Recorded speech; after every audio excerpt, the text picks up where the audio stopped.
Hello, Yeah. everyone. My name is Evie Lupine, and welcome back to my channel. Today, as you might notice, we are with a very special guest. We are with Pup Amp of What's the Safe Word. We are here to discuss long-term DS, demisexuality, and so many other topics related to BDSM and sex education. So thank you so much for being with us, Pup Amp. Would you like to introduce yourself to our audience that may not be familiar with you or your content? Absolutely. Hi, Evie. Thank you so much for having me on. I always enjoy having a conversation with you, but my name is Amp or Pup Amp. I teach sex education on the internets. I kind of approach sex in a fun, approachable, laughing with people, never at people sort of way.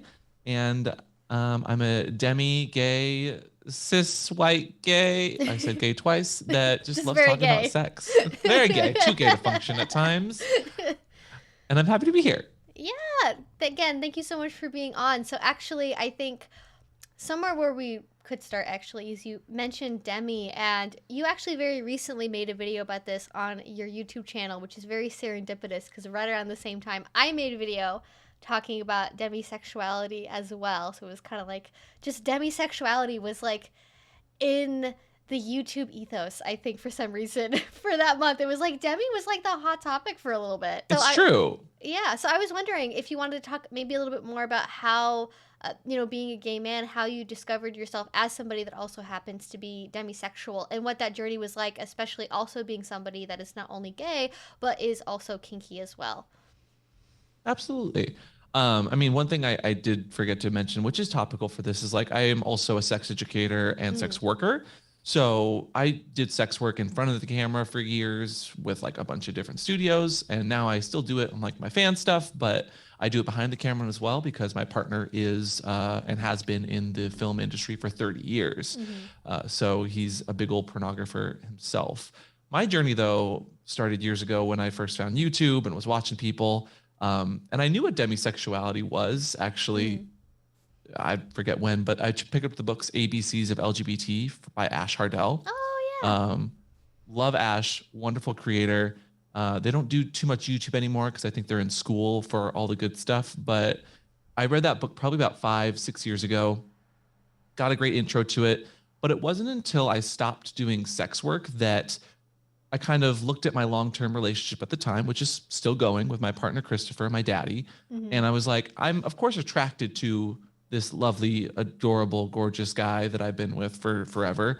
But now that I'm not doing sex in front of a camera, week to week, I'm kind of questioning and looking at my connection with kink, which at the time I was doing education on YouTube still, and I Mm-hmm. still enjoy my kinks, but I was finding less and less people that I was really connecting with because I think I had put myself out there so much sexually that people just thought I wanted sex all the time, nonstop, Oh, which I'm sure, and we can touch base on that as well. Like as an educator, I'm sure you get that a lot as well. yeah. Oh, goodness. But I started like really kind of asking myself, and I reread the book, and I've reread it multiple times since then Mm. of Ashes because I was just like the way in which they and other people in that book talked about their sexuality, their attraction, their desire, but also like emotions and how those were put into the mix. I was like, oh, now I understand why I really need to kind of get to know someone. I need to see how this person is fully formed. Like, yes, initial attraction is a thing, but generally I do not act on that. I act on the secondary attraction of actually getting to know someone, seeing if they have a Mm. sense of humor, how intellectually driven are they, what are they interested in, and then kind of really forming an attraction and maybe a relationship from there because we are Mm. poly as well. So that was kind of my journey, was like super super sexual, like my sex drive was going crazy because of hormones, like I was really into everything. And then after I did the sex work full time for a few years and then started questioning my abilities in relationships, then I was like, oh, I need an emotional attraction to this person before I am really invested in wanting to Mm. form a relationship, which is what demisexuality is, needing that emotional attraction before you form the real relationship. Mm-hmm. It's interesting you mentioned Ash Hardell. I think it goes to show how influential it could be as a creator, just being a representative for something or being willing to have conversations about something, even if it's not your identity personally. Because I knew someone when I was in high school that I was a partner to for like 6 months or so, and he was and I think probably also Arrow, looking at his behavior, kind of reflecting on that a little bit. But he was like a very, very far end point of asexual. And so I sort of thought, well, I'm not like that, so I can't be on the ace spectrum. Not as like I felt denied in some way by that, but just as like I just sort of filed it away as like not possible for me. Let's try to find a different label that works better. And it wasn't until Ash actually did their video series on YouTube, which I think came before the book did, about talking to so many different ace people. Like it was a really, really wonderful collaboration between so many creators talking about all these different terms and labels and ways of identifying. And then I went, oh, like I guess I am really this thing, because even though this didn't really match my experience, this person, that sounds familiar, and what this person said also sounds familiar. And so, okay, maybe ace is a label that sort of works for me. And I'm wondering on your end, once you did start to use demisexuality as something that sort of fit with your experience, did you get any pushback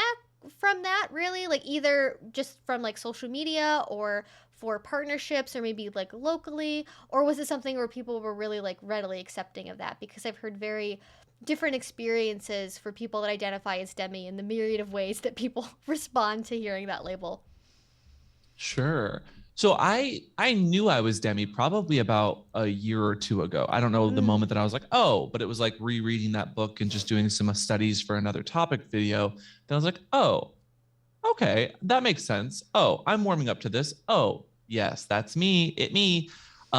So that was way before I did the video on it, obviously. But then it's funny because we keep like the kink at pride thing is kind of what kept stirring that pot. Yeah. And like you were active in those conversations as well. Mm-hmm. But it was like in that video, the kink at pride stuff, like we talked about how asexuals are part of the community, and like kink is not always inherently sexual. I feel like you and I have talked ad nauseum about that, regardless, kink and pride, but just like making sure representation's there.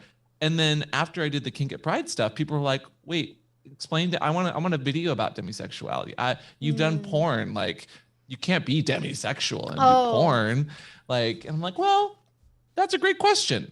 Let me look into my brain space and process that, and then come back to you. And I was like, well, of course, demisexual people can still have fantasies and still want to do certain things, but in their mind, there still is an emotional connection with whatever character or fantasy is happening. And like, for me, I started being like, oh, so erotic fiction works really well for me because you get inside that person's head and you're experiencing the emotions from their perspective. Anyway, I didn't have, to answer your question, I didn't have a lot of pushback because I think people were super interested. And because the way I came about it, it wasn't like a big thing to me, but it was more of an informational thing for everyone else, where I also happened to come out and just like, this is how my brain works. Hope that makes sense. There were comments. There were people that were like, well, I don't see why we need labels for all these things. Yeah. To which I was just like, I would appreciate if you watched the video. And if that person wrote back and said, well, I did watch the video and I still blah, blah, blah, then I was like, okay. But there were a few that were like, you know what? I'm sorry. I watched the video. While I don't agree with needing all these labels, I kind of understand what you're saying. And to me, that is progress. So, you know, that's why we do these things, right? Yeah. We hopefully start conversations and we don't yell at each other like most of Twitter, but we ask questions and we instill thought and we make people think. Like, that's a win. Yeah, and I think that's something I experienced whenever I make a video about asexuality, or the one I did on demisexuality in particular. I got a lot of comments from people that were like, I don't know why we need to have all these labels, or this doesn't make sense to me. Isn't this just being picky? And like, it's like, well, if you watch the video, you realize I have a whole section in there where I say why it's not just being picky or whatever else. And more labels are generally better than fewer labels, and we have lots of words in English for lots of things, and I don't know why this one magically gets to be a problem where we don't allow it to exist. And also, you can't stop it from existing. People are gonna use words that they think are helpful and help them identify themselves and communicate something about how they want to have relationships to others, and all that should be good. I noticed something that's interesting when you look for content about demisexuality. Like if you are someone that's trying to figure out if this label is for them, or understanding a loved one or a friend that maybe is saying, hey, I'm demi, a lot of the content around it I've noticed tends to come from people that are like femme presenting or cis women, and there's not really a lot of conversation about it that I've noticed, at least coming from gay men or cis men in general that are saying, hey, I'm demi. And I'm wondering if you could share a little bit about that experience. Did you notice any difficulty finding people who identified as demi that were more like you, and was that an issue, or was it something where you sort of were like, hey, now I get to be the representation for this thing, even if it's not already out there necessarily? I mean, while I was not trying to be like the gay representation for this thing, I did have some friends that, at least from my perspective, identified as cis white gays that DM me and were like, oh my God, that is how I feel as well. And some of them were like, I've always heard of this term. And others were like, I've never used this term before, but this is it me as well. But I do remember when doing research, like, because of course I watched every demisexual thing I could find on YouTube just to make sure I was getting the facts right before I went and like talked about my personal experience. But more often than not, it was like either gender nonconforming people or non-binary people or more femme leaning that were in these kind of compilation videos by these queer organizations talking about it itself. So that's really interesting that you say that, because I don't think I ever really made that connection, maybe. But to that, as I'm kind of processing it here live on podcast. No pressure.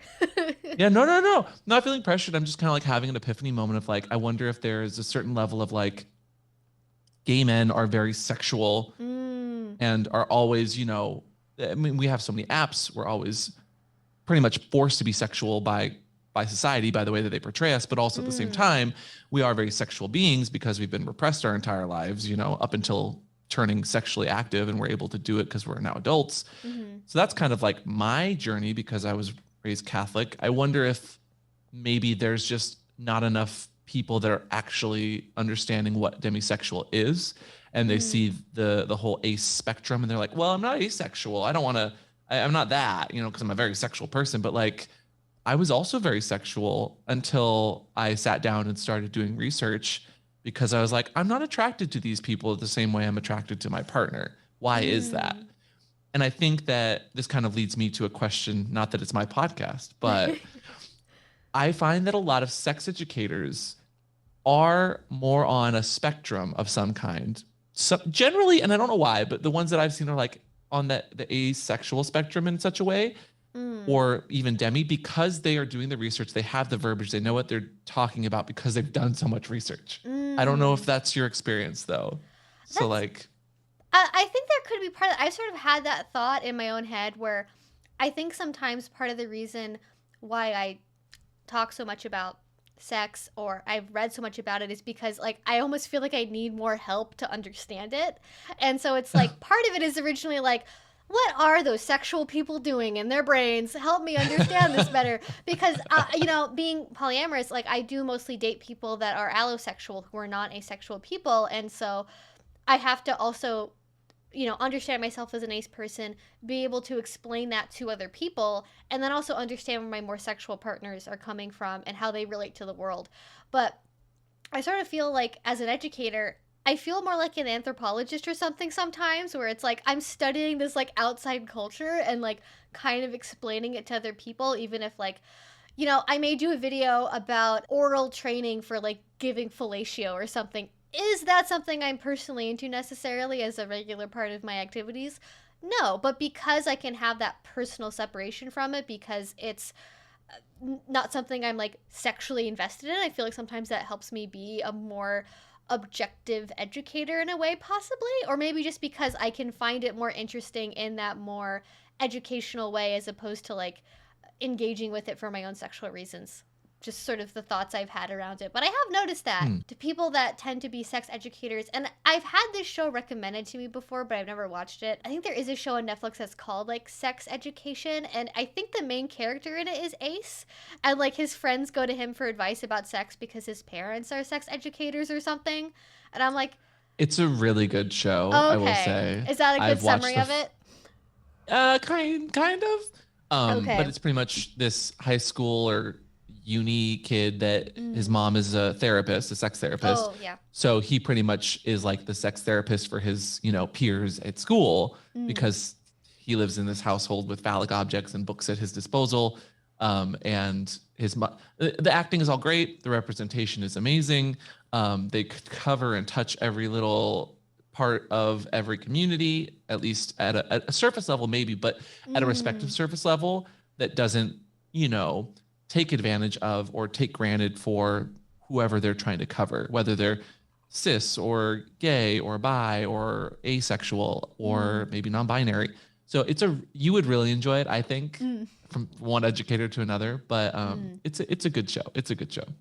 Okay, well, I'm glad there is some good representation, because the thing I'm gearing up to watch is Gwyneth Paltrow has decided she's going to do a little thing called Sex, Love, and Goop, where they help random people with their sexual relationship problems. And the preview video for that on YouTube, there's Wolverine claws, there's a chain flogger, there's blindfolds, and I'm like, I could give this a pass if there wasn't going to be kink in it, but so there's something about, like, I have to know how they're going to use that chain flogger, because I'm real worried about handing that to a person that's never done anything kinky before. Just be like, try this out, see how this helps your sexual relationship. Evie, so that's what I'm gonna watch. Tell you, I bought that vagina candle. I bought it just because I was gonna do a video of like reviewing silly sex-related objects. Yeah. Never did that video, mostly because of like YouTube would probably never allow it, but also I didn't want to light the candle. I didn't want to light the vagina candle and summon the vagina witches. Hocus pocus, but with goop. Well, yeah, and I mean, their website is just, if you even just want to do a reaction video to it, it's amazing what they have on that website. It's like, because Gwyneth Paltrow, and I think this is sort of getting back into the subject of like representation, she has said in interviews that she describes herself as sex neutral, not in the sense of like an ace person would say it, where sex neutral means like, I am ambivalent about sex and I don't really plan for it, but it's not repulsive to me. She means in the sense that like, I don't really care about sex, and she thinks that like porn is bad for relationships and is like negative for women and like that kind of whole spiel of things, but I guess it's fine selling sex products that cost thousands of dollars. I don't get that though. I saw that quote about porn and just how damaging it was, and I'm like, do you realize you sell candles and things that are actually damaging to people? Probably, like the chemical compounds you put in your mass-produced things, or the image that you are now stereotyping, and the science, whether you call it science or not, that you're trying to push on people in their relationships, is very dangerous and makes my red flags go off repeatedly. Yeah. So I'm looking forward to your video on it. Yeah, eventually it's going to come out. And I think having a more like sex positive culture is always a good thing, but then you have to, I think, do more to kind of fight back against the people that are doing it for a cash grab, that don't really care about sex education, but are like, wow, the profit margins on these jade eggs are crazy, let's get them out there. Like, or they just want something that's going to be a gimmick in the news, like the vagina candle was. And I love how people have spoofed it though, because now you have people that are like, well, I'm going to make a candle that smells like my farts. And it's just been memed to all eternity. But getting back more into demisexuality, I'd kind of like to explore that thought more of being demisexual and how that interacts with being a gay man and being part of gay culture. Like, do you think that's something that's going to be more widely accepted, or like how do you incorporate that in Pride, for example? Because I think a lot of especially as we've had these like kink at Pride arguments so often now, I think a lot of people see like Pride as being like sexual pride and being like, well, I'm proud of the types of people I have sex with and that this is what this whole thing's about. Do you think that there's going to be a place, or is there a place for like ace and demi pride alongside gay pride, and like what would that look like? I think so. I mean, I've always seen ace and demi people at these events. I've certainly seen the flags and seen them there. I think that there is, in the way that we promote Pride, it is a very sex positive sexual event. So there's going to be people there that aren't there for the sex and are just there for the community, which I'm absolutely there for. Obviously, I support them 100%. That said, like when I go to events, whether it's Pride or like a convention of some kind, I do always feel like there's a lot of sexual energy coming my way from people interested in me. And I don't always provide that back. And it leaves me feeling a little awkward sometimes because Mm. if we had the time and we weren't in like a loud space or at a big, parade, I'd be like, oh, I'm actually like, on this spectrum. And while you're conventionally attractive, you look great. Like, I'm not so much attracted to you because we haven't had a chance to have a drink, sit, chat, get to know each other. But like Mm. your washboard abs and gigantic chest, you look great. Like attractive, yes. Um, at Pride though, I mean, I guess I've never really looked for permission to be in a space if I felt that that space was created for me, and Pride is a space Mm. that was created for me and others, of course. Yeah. But I would rather somebody come up and try to tell me that I don't belong there and we have a conversation than me have to ask permission of some organizer to be there. Like Mm. I know that leather, kink, and even asexual people on that spectrum have been there since the beginning, whether we had the words for it or not. Mm. We've been a part of the community, and I see no reason why we can't continue, I guess.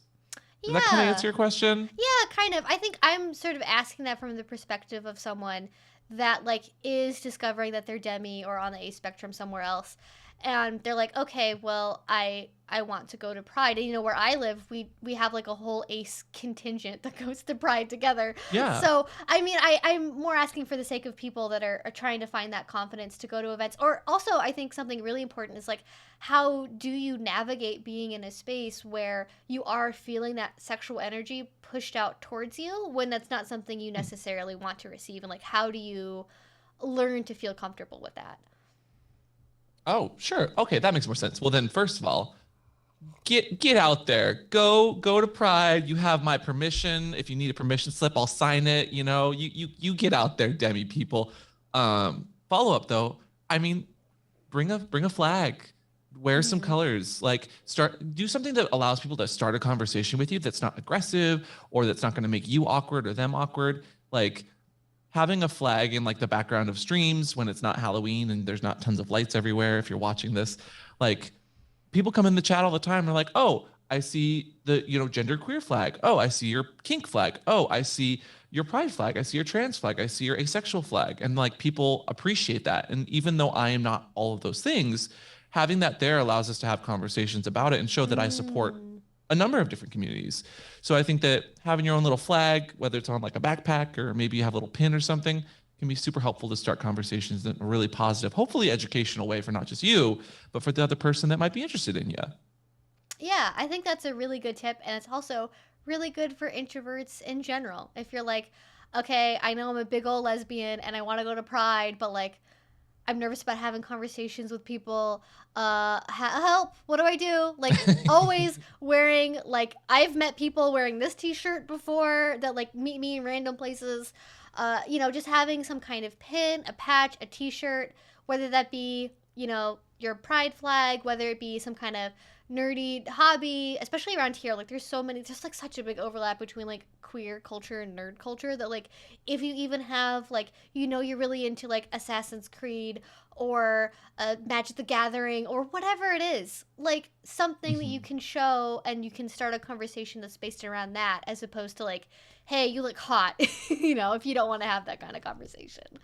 Or and to that point, like make yourself comfortable in the spaces that you're uncomfortable in if you can. Mm. Like go with a buddy, and this goes the same for like munches. My first couple pointers is always like, first of all, do your research. Second of all, like bring someone with you so you have that scapegoat, that person that you can safe word with, even if it's Mm. just like something silly like rutabaga. If you say rutabaga, then your friend knows that you got to get out of there because you're feeling a little odd. Like do whatever you can to make yourself as comfortable as you can be in a situation that you might be uncomfortable in. Mm-hmm. Like, while not always easy, you know what works for you or what makes you comfortable. If it's wearing that Star Trek shirt to Pride because someone will be like, I love Star Trek, and then you make a connection, great.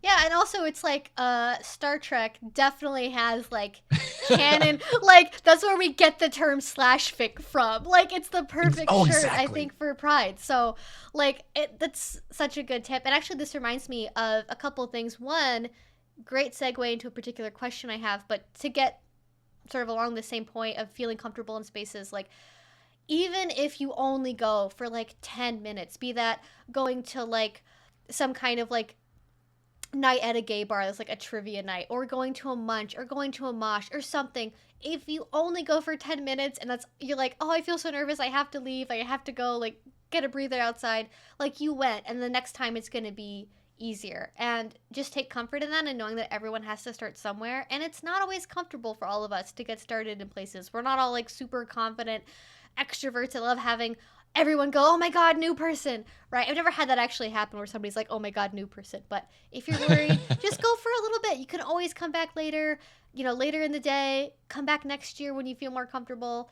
All options. And I'm actually going to be taking someone that's like newer to the kink community to an event in December. And like, we have a whole plan going. Like, we're going to like figure out, okay, safe word for the event. Are we going to be in the same space? Like, all of that we're going to totally plan out. So if you either have a friend that is familiar with that space, or is just going to be like your ride or die friend that can be there for you and can help you navigate the space and feel safer, and someone you know can like take you home or can listen to you if you do have an uncomfortable situation happen, like, all of that is really wonderful to have. The question I got that relates to sort of navigating spaces where you feel uncomfortable, I got over on YouTube. And this person said, I would like to hear about kinks that you are disinterested in and or uncomfortable with, and how to healthily and respectfully interact with those kinks and communities. That would be really cool. I remember Chris, who's not with us today, talking about not liking to play with brats, and he was very clear about that not being an enjoyable dynamic for him. So I think that could be an interesting discussion. So basically, do you have any advice for how to healthily and respectfully interact with kinks, or with maybe types of BDSM relationships that you don't personally do or are uncomfortable with? So my daddy, Chris, who is not here with us, he is, and ironically, very much a brat himself when out of the bedroom. He likes to play with someone who is into like the hard DS, you know, like obviously consenting. Obviously, they've negotiated before any sexy times have happened outside of the sexy space. But I think making it very clear of your will, wants, won'ts, what you're into, what you're not into, like the negotiation is where a lot of that happens. As far as navigating things you're not into, like I've played with plenty of people that are like heavy fisters, but I'm nowhere at all interested in fisting. That doesn't mean that we don't have shared interests though. As we get to know each other, like maybe they would like to try something, or maybe I would like to try something, and we share that experience or dynamic together. Or there might just be overlaps of things that, while they're not like they're really, really wanting to do kink, it's something that they're really into, and they would like to do it with you because you are the person that they're into as well. Like that would kind of be my take on that, because like there are tons of things I am not into, but there are tons of people I'm into because of the connection that we share. And if they were into like say ABDL and I am not really, but they're like, would you like to try this thing with me? And here is how. I would ask questions. So how do you navigate it? You ask questions, you get into it, you turn into that sex oh, you just used the term anthropologist. There you go. And you learn about it from the ground up, and maybe you find commonalities there. At the end of the day, like all of our kinks pretty much to a degree make us feel similarly to someone else who's into a different kink or into a different kind of sexual practice. So it's finding out what makes that person tick sometimes, for me, that makes it enjoyable and something that I would also like to try. Yeah, I think that's really helpful advice for kink in general, because it can also help you find other things that you could end up being into that you just sort of wrote off as being like, well, that's too weird, I don't want to do that. And then you learn about it and you're like, oh wait, no, that actually makes sense though. That's definitely a I kink mean, that I actually have. case in point, yeah, no, like chastity, for the longest time, I was like, I had this misconstrued idea of what it was and why it was hot. Then I kind of saw it more and understood it more and saw someone that I knew who was really into it and asked about it. And then I was like, oh, I get the dynamic of this kind of denial play or humiliation, if that's what you're into, or just like the pent up, or like the feeling of always being kind of aroused and like horny. And I'm like, oh, that is appealing. Being humiliated, made fun of, cucked in that regard, not appealing. But there are different aspects to kinks. There's so many different facets. Maybe you're into bondage because of the visuals. Maybe you're into bondage because of the restraint. Maybe you're just into bondage because you really like knots. Who knows? But there's different parts to that kink. And sometimes you just need to figure out what makes people tick. Yeah, I think that's very good to recognize, because oftentimes when we see a kink that we're uncomfortable with, I think we kind of base that on our mental stereotype of why we assume people are engaging in that kink.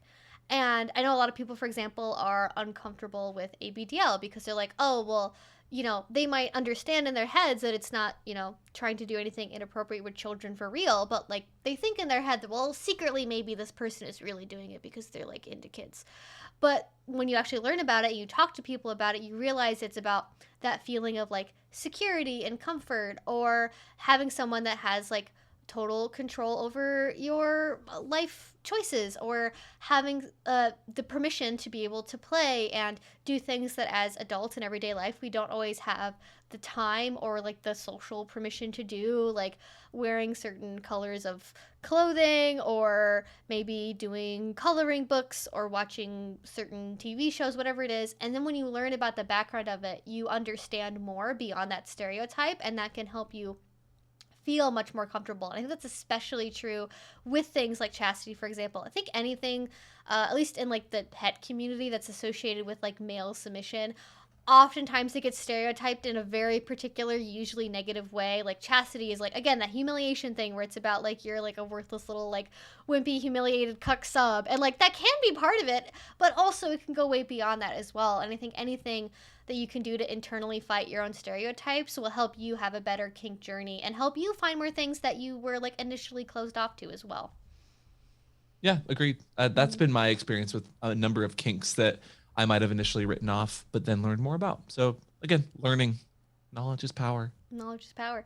Well, the next big thing I wanted to talk about is especially long term DS. I got a lot of questions related to long term DS, and we've both been in longer DS relationships of various lengths. So I guess to sort of start that conversation, if you feel comfortable sharing, I'd love to know how you got into doing power exchange in kink. And did that start with Mr. Christopher, or did that happen like earlier on in your kink journey?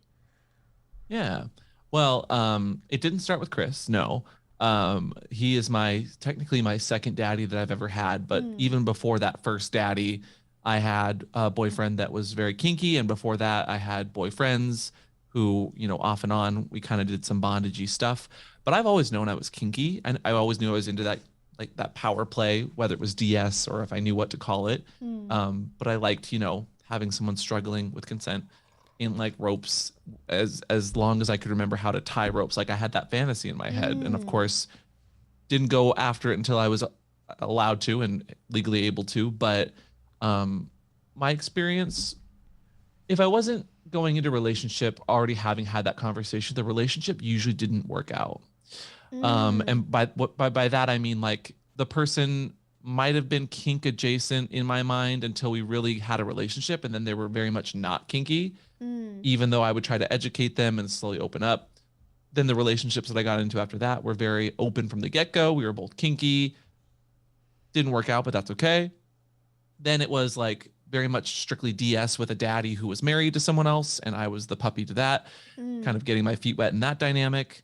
And then when we parted ways respectfully, then eventually finding Chris, who we had both come out of long-term relationships when we first started. So neither of us were looking for anything serious, but it was just casual play. It was DS. I was teaching him about puppy play. He was teaching me about other kinks and bondage. And then we kind of just naturally, because we were always with each other in each other's orbit at all times, traveling and going to events together, just kind of became more organically like we were essentially in a relationship. We were boyfriends, never used the terminology. We just used pup and daddy. And now almost 7 years later, like we're still working it, and we've expanded what was already an open relationship from the get-go into more poly, where he has boys that he does terrible, dirty, naughty things to that I'm not into. And I have not boys, but like other puppies and friends that I have sexual stuff with. And sometimes there's overlap and sometimes there's not, but there's always communication. There's always clear and very enthusiastic consent. And while jealousy can happen at times, we do our best to be very much compersion or compersionate, compersed. I never know what the past tense of compersion is, but feeling happiness and joy for our partner being comfortable and doing stuff with other people. Pretty much the Yeah. opposite of jealousy. I totally think that's one trail we could go down. First, I want to ask about something else, which is how do you structure your DS relationship? Is it something where you have a contract that you've gone from or certain rules, or is it more that just like sense that you are like pup and daddy and that like influences your everyday interactions? Like how actually formalized is your relationship, you might say? Interesting. I love that question because it makes me think. But I have an answer. So daddy comes from a very old guard, for lack of a better term, someone of an older generation, that there are very strict protocol formalities. Like that's how kink and leather started, was, you know, in these bars. They were all coming home from war. They had their certain ways of doing things here or there. And meanwhile, I come from the newer guard.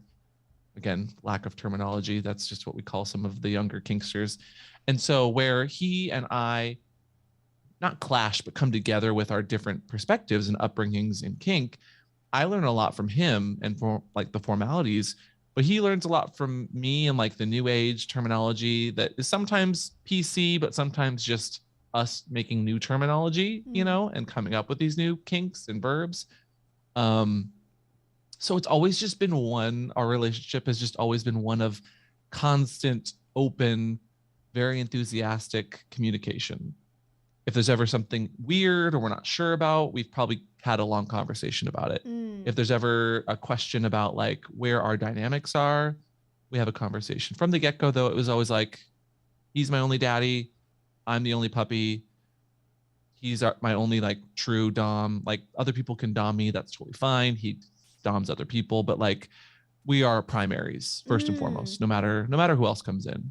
So that's always been kind of a steadfast rule. But otherwise, we just kind of negotiate, navigate the world, and if there's ever something that comes up, we have a conversation about it. Yeah. I think that is a very interesting way to talk about doing DS, because I think the example that you get a lot online, especially if you're going to like the older websites about like how to do BDSM, it's like you got to have this whole contract and you negotiate it and it lasts for a year and a day, and then you got to have like all these rules set out constantly and you can't change anything unless it's been a year and a day. And I do find that a lot of people do have this what I would call more naturalistic style of DS, where it is that when something comes up that's new, you talk about it, and then you go forward kind of based on those like standing orders or like other agreements you might have. And I just want to take this as a moment to encourage people that like if contracts, if like strict rules that are like laid out in advance that are 30 pages long don't work with your brain, don't have to do that to have like sustainable longer term DS. It works for some people, totally does not mean you have to do it as a requirement as well. Yeah, I agree. Yeah, and not to downplay contracts. I know people that still do enjoy them. Not for me. I'm much more relaxed, and in my mind, I don't need to have it in writing that, you know, I'm the only puppy, and have it in writing that, you know, Chris can have no more than 3 subs. He's at like that's just not who I am. I'm much more natural, I guess, about it. And that's sort of the interesting intersection with like poly and power exchange is I think there is a tendency in both to like overly rules lawyer things and to do that stuff where it's like, well, you can't have more than 3 submissives and I'm not allowed to call anyone else daddy, and if we're going to the same party together, but like, and having all of that with that level of inflexibility where it's like, well, what if you go to this amazing convention and you meet this amazing person who's going to be like long distance that you see once a year, but they're technically the 4th. So does that mean you're not allowed to like send them an email, like, or friend them on FetLife? Like, what does that look like? And I'm curious because you did mention that Chris plays with other people and does like dom other people. Is that something that you started out thinking would go one way and has changed over time, where like originally it was the relationship was more like closed and it's gotten more open over time, and like how have you navigated that process as your relationship has gone on? That is a complicated question, and I'll preface it by saying Okay. no, and but it's a great question because it opens up this door in conversation, and that like Chris has been in front and behind the camera for 30 plus years at this point for sex work, and throughout that has been, you know, a sex worker that does a rent man. I don't have better. oh God, I'm trying to think of the word, but my brain can't find it. Somebody who does sex work for money for people, and he works on websites. So like Mm. he has clients that he does work with, and he's a bondage person. He ties them up, and sometimes that's the extent of it, is just tying someone up and letting them struggle. Other times he might do more intensive work that revolves around sex. So Mm. our relationship has always been very open Mm. and very free in that regard, in that nature. We get tested, we do work, like we're taking care of each other so that we don't bring anything home that we don't want to, obviously. Mm. Um, so I'll preface that question with saying that it's always been very, very, very enthusiastically open in that Mm. regard. But I've always just come to our relationship as, I'm the puppy. I want him to be happy. I want to be happy, so long as we are both on the same page and we can have a conversation when we're not on the same page. Like that works for me and it seems to work for him. So it works for us. But Mm.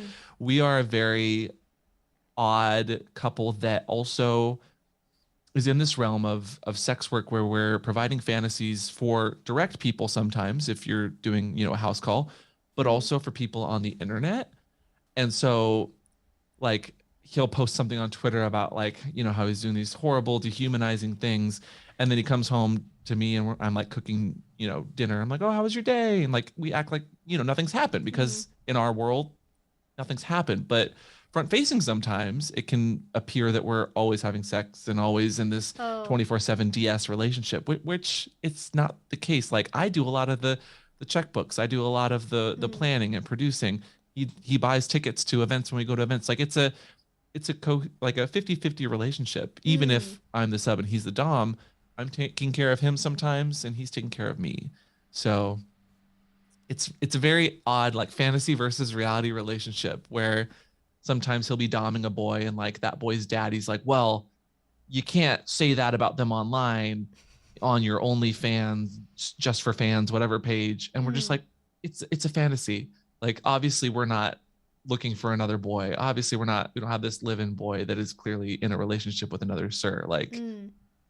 but there's this odd like tiptoeing around being a real person, but also providing that fantasy to people who just want the fantasy, if that makes Mm. sense. Yeah, I mean, having the sex work on top of everything else definitely adds that even extra layer of complexity with navigating a Mm-hmm. relationship, especially having a YouTube channel and people maybe making assumptions about your relationship and being like, oh my God, is he trying to replace you? I can't even imagine what kind of comments you might get about, like, are you guys still together? Are you okay? I saw he talked about having this boy on his, like, Twitter account or something. And Honestly, the yeah. weirdest ones are like, is he the real dad? Like, those are my favorite comments. Oh, because of the age gap? Oh, of Yes. course, of course. Or like going to dinner sometimes. And I mean, I think we both look mature enough, but like Yeah. years ago when I was even skinnier and younger, like I would offer to pay for things and the waiter would, come and like give the bill to Chris, who's, older than I am. And I'll be like, oh, no, I'll pay. And the waiters would always just be like, so confused and like, oh, I'm so sorry. I'm so sorry. I thought he was your dad. And I was like, it's fine. Like more often than not, it's what other people have to unpack that's Oh. bothering them. I laugh it off. I think it's hilarious. I'm Mm. fine. But like other people sometimes are so like, oh, I don't want to. Oh, Yeah. is he the real dad? Those are my favorite. Those are great. That's so funny. I mean, I'm because I've had like public significant age gap relationships before, and people just get very confused by them sometimes. They're like, they don't know how to, like, wait, are you related? And it's like, Mhm. people can date people that are more than 2 years older or younger than they are. Like, it does happen sometimes. But yeah, just more the public has to process occasionally. So thinking more about like polyamory and DS and kink kind of all going together, what would you say is like the most challenging aspect, and or maybe even also if you want to go in a more positive direction, like what's the most rewarding aspect of having a DS relationship that's also an open relationship at the same time? Because I think there's benefits that go both being monogamous in kink but also being poly as well, and I don't think people always realize, like, why would you want to be polyamorous, right? If you're doing DS, how does that even work? I'll start with the negatives and end with the positives. Negatives, Mm. everyone comes to the table with different expectations. And sometimes people know what poly is in their mind, but they really don't in the real Mm. world, if that makes sense. Because I'm very much like I don't know how better to express this to people, but like communication's key. I communicate way too much to the point where sometimes I feel like I go in circles with Chris because he's just like, okay, I get it. I understand how you feel. Let's stop talking. I'm like, I'm sorry. I know I talk too much. Whereas other people will like come into our dynamic, and sometimes it's this figuring out if this is a fantasy for them or if they really want to be a part of like our dynamic. And are they a part of the dynamic with both of us, or are they just part of the dynamic with Chris sexually, but then socially, like, you know, they'll go to events with us or we'll go to the bar together. And so that's kind of the difficulty, is like learning to juggle the people in such a way that, is this socially or is this sexually in our poly kind of cube family that we have? Because San Francisco has a lot of sexuality and sexual energies everywhere you go. The positives to that is always a very colorful group of people in our orbit. We always have people of different backgrounds, identities, interests, kinks. And I love that because it makes conversation so interesting, to the point where I go to a family function, I really have nothing to talk about. that is not going to make someone at my family function uncomfortable, because I'm so desensitized to these kinds of conversations that we're having right now. And like, I don't get these intricate questions until I sit down with someone who's also like poly and queer and on the asexual spectrum. And then you really have those questions, you know, and you're like, oh, I've never thought about that before. Yeah. So that's the fun. Yeah. I think, it's very much just like, oh, what did you do? Like, you know, last weekend. And it's like, so I can't talk about the poly group meetup I went to. I can't talk about the BDSM party I volunteered at. I can't talk about the conference I taught at. And I also can't talk about the book I'm reading. So I did nothing, you know? Like, it's just so much that, you know, a lot of people don't understand. And it's like, oh, I could talk about this, but it would be a lot of explaining. And most of the times they're not ready to have that conversation. Actually, something that I've been thinking about a lot is the representation for like poly and BDSM, and I'm curious on your thoughts about this. In my personal experience, I've noticed that there's been a lot more representation, good, bad, or otherwise, of BDSM, and it is more of an open conversation. Like, because we do have people like Gwyneth Paltrow that are selling $1,350 bondage sets on their website. But I haven't necessarily observed that same thing happening for poly. Like, I think poly, I've seen like, you know, a Cosmo article or two that's like at the back of the article or the back of the magazine that's like, you know, my secret poly lifestyle or whatever. And that's really all that I've noticed. And I'm curious, have you like noticed that as well? Like, in your mind, do you think there's more representation of like poly or BDSM? And do you think like poly's going to be like the next like hot topic, you know, in the way there's going to be like maybe a poly version of 50 Shades of Grey, maybe at some point? Cannot imagine what that would look like, but I'm sure it's the unicorn hunting erotic novel is going to come out and be hot. As long as there's 100% less abuse, I don't care. But no, interesting. So I think this kind of goes into that realm of like the conversations we have about being open. Like, and I, as an avid listener of many sexuality podcasts, but one in particular that always comes to mind, Dan Savage, like whenever someone asks about being open, he usually goes into the conversation of like, well, how do you know that the people over there aren't open? How do you know that the people over there aren't open? Like the people that are being poly or being open and are just very good about keeping it to the people that matter, I think are very good about keeping it to the people that matter. I know lots of poly groups or poly couples, but I don't see them as poly until they've told me that. And usually they tell me that because we've done a video on it, or they're like, well, you guys are really open about it. So are we. And I'm like, but are you? Because I had no idea. And so I think that there are a lot of poly people in the kink community and BDSM community, because I see them frequently, but then I'm always surprised and I'm like, oh, okay, good for you. Like, cool. I didn't know you had a third. So that's a hard question in that regard, because I feel like I keep meeting more and more of these poly families at these events. And I didn't know, because they just appear to be sexual people that might be open and kinky. Yeah, I think there's more representation and like conversations about it within kink spaces, but I'm not necessarily sure if that translates into like everyday society. Because I think when you're kinky, you're obviously more likely to sort of have other like alternative identities, for lack of a better term. And Yeah. because you're exposed to like kink as like an alternative way of having your life, then you're more likely to hear about poly from people and more likely to hear about, you know, being gender fluid or whatever else. Yeah. I don't necessarily think that's something you see like people having conversations about. Like, for example, the thing I go to is there are so many episodes of like sitcoms or comedies where it's like the BDSM being present is like the gag. Like, there's an episode of Community where that happens. There's lots of just like little bits of like, oh, he has a secret gimp suit, he has a sex swing in his like spare bedroom, like kind of a thing. And people know without saying that that's like supposed to be kinky and BDSM, but I don't know if a plot line where it's like somebody comes out as like having a polycule where they're dating a different married couple as like a group, you know? I think that that might be the next iteration of gag, pun intended, because you saw every episode of CSI or other show start, you know, prominently featuring furry and Oh, also yeah. kink, and then you kind of see this mainstream conversation that kind of catapults furry and kink and or other topics into the mainstream. And then you see more documentaries or like lifestyle pieces on these different communities. I could see poly being kind of the next gag in a show that kind of eventually then people speak out about it and like, actually, this is what it is. And then you have more pieces on it.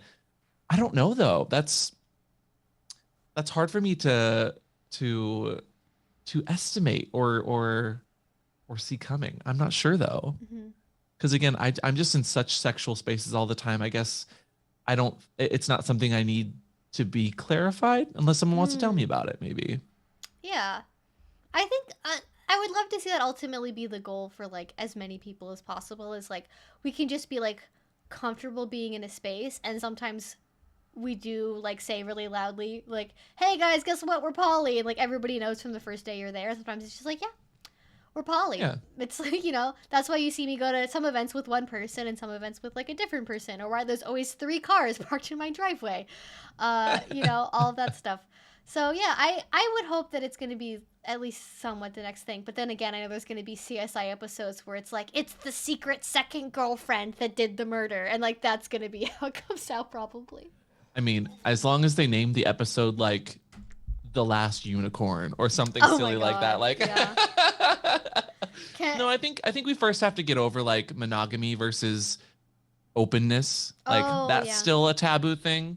Once we start having more open conversations about being open, like comfortably, I think then we'll see a bit more of the integration of polyamory kind of come into play. Yeah.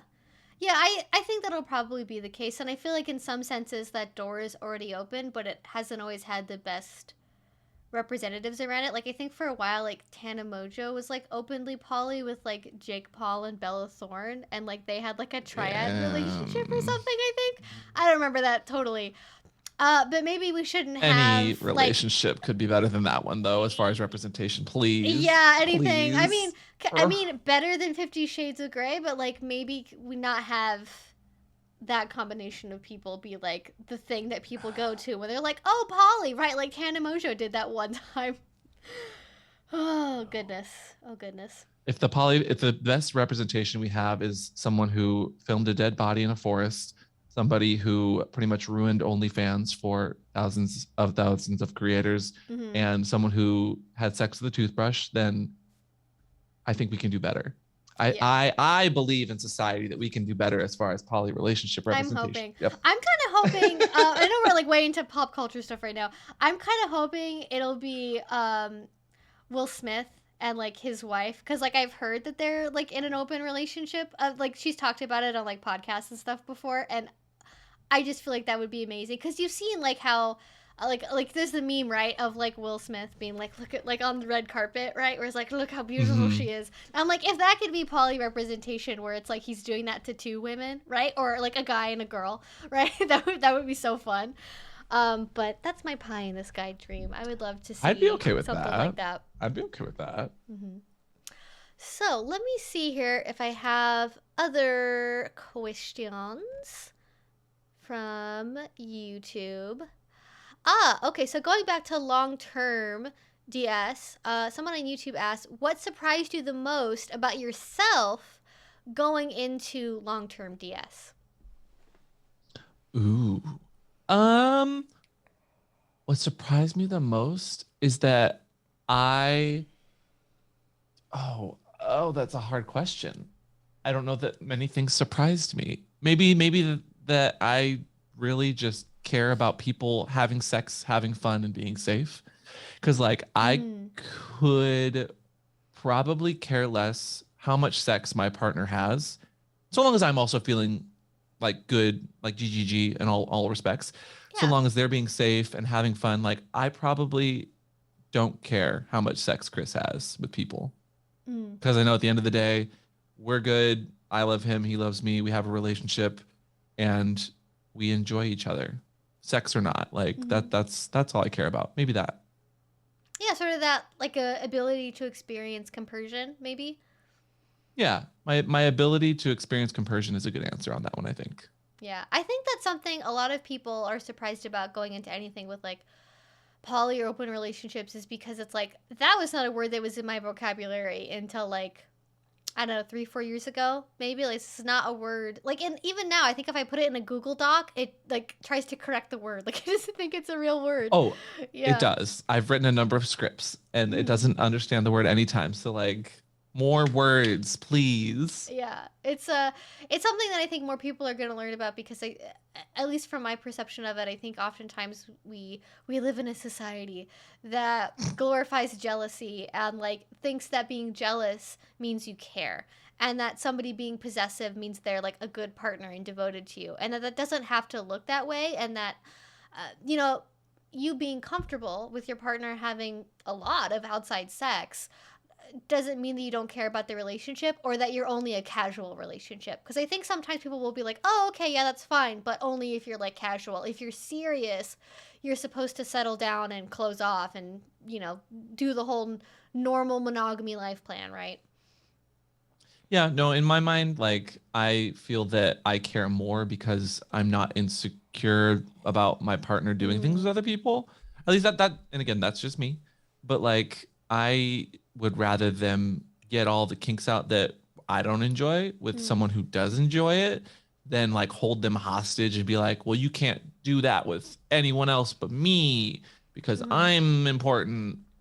And Mm. that would be what I would tell people that feel that way, because I'm just like, as long as we're being safe, we're getting tested, we're having fun, like it shouldn't matter Mm. that'd be like saying, you went to a movie with a friend and saw a horror movie. If you don't like horror movies, why is that a big deal if your partner goes to a horror movie with someone Mm. else? So long as you're communicating about it and they're not like lying to you that they did something else, like Yeah. that's good in my mind. Yeah, exactly. I think it is very beneficial to describe things in terms of like, well, like if your husband loves hockey and you hate hockey, like is he never supposed to watch hockey in the house again? Or like what if he has a friend he goes to like watch hockey games with?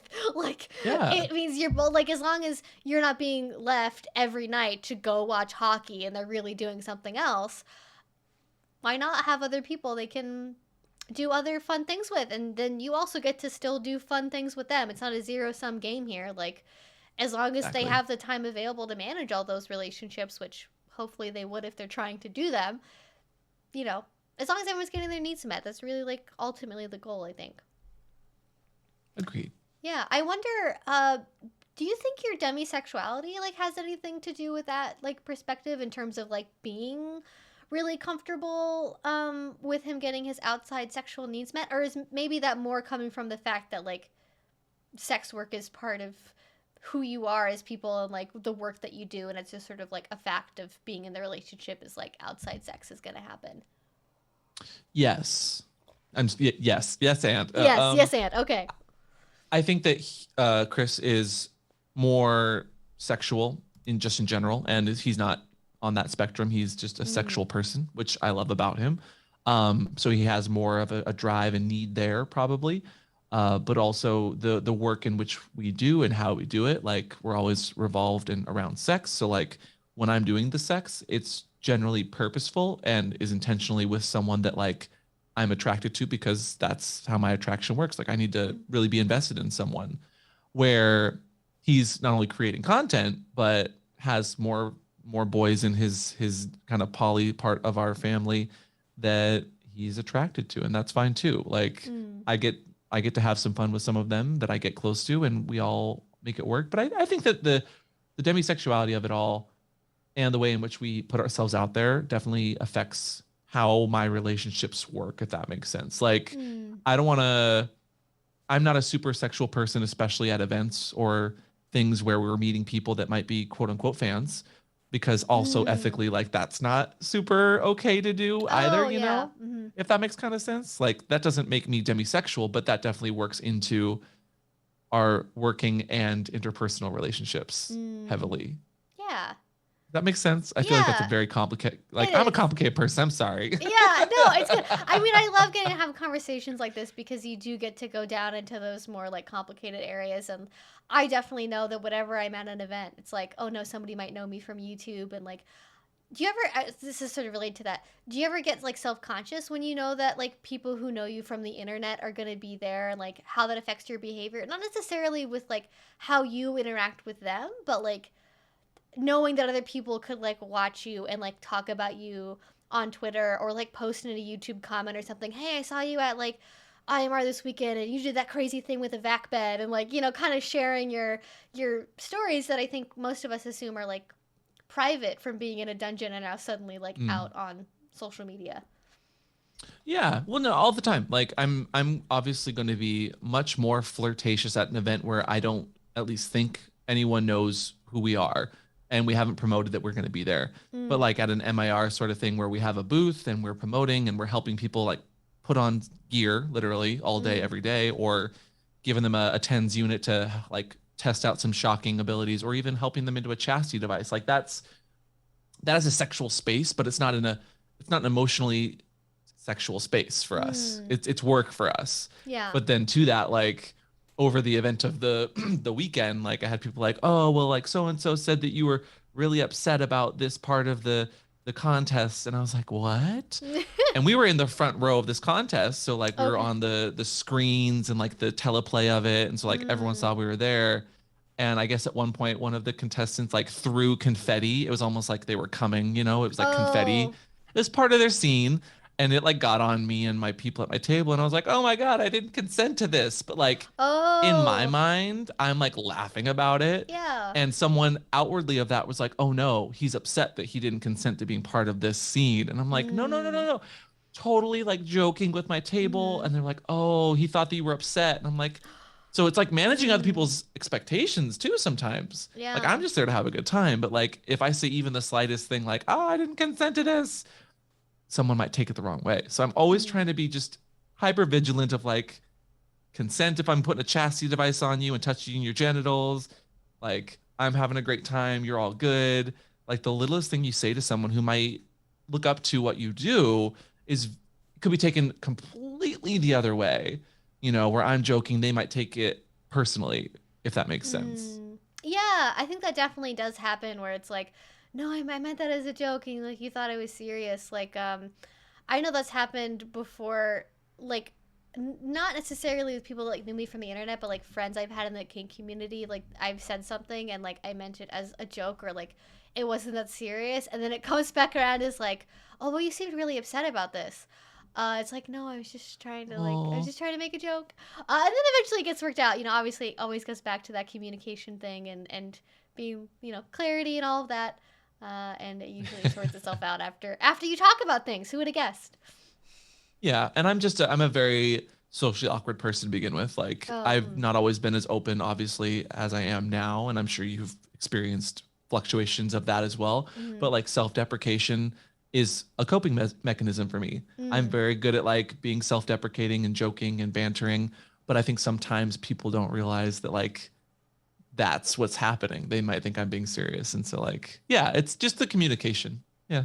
Communication. Yeah. I think it's also the self-deprecation, because I was also raised Catholic. And so I feel like there's just like something very Catholic about that, where it's like the first instinct is to be like, I suck. Like I need to repent for something. Where's the confessional booth, please? Yeah. Well, we have been talking for quite a while, so I just wanted to make sure, is there any other questions, anything else you wanted to share with our lovely audience today before we wrap up? I'm really nice, I swear. No, not no. I mean, if you have any other questions, by all means, like I'm in my comments enough that I see if there's questions. I love talking with people. I love having conversations, and you can find me literally everywhere at PupAmp or what's the safe word online. Yeah, thank you so much again for being here and for answering all of these questions. I think we talked about a lot of really good, important stuff. And yeah, I'll put your links to social media, anything else that people maybe want to find will be down below. And yeah, thank you all so much for watching. Any comments, questions you have for me, you can also put down in the comment section below, and I will also be happy to answer them. Again, thank you all so much for watching. I hope you have a great rest of your day, and I will see you all again very soon. Bye! Bye.